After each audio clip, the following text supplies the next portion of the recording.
how to change your profile name on Facebook. Hi everybody, welcome back to the channel. In today's video, I'll simply guide you on how you can change your profile name on Facebook. So just make sure to watch the video till the end.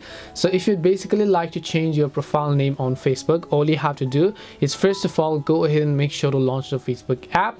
And then let's say you have a specific profile name that you might want to change. Tap the three lines icon from the top right hand side of the screen. Then just tap the gear icon which you see right over here just to come to settings.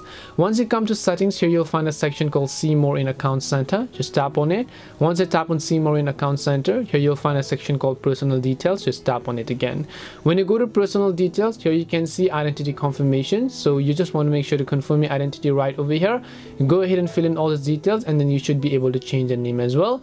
Other than that, you'll also find all the sorts of various information. You can go to your information and permissions to do many things. You can also go to accounts and just view all of the accounts that you might have added to your Facebook account. But just to give you a rough idea, if you also just come to profile details here, you should be able to go ahead and then change your name respectively.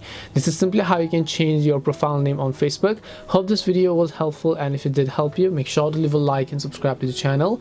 If you have any questions though, feel free to leave them down. Thank you very much for watching, and see you in the next video.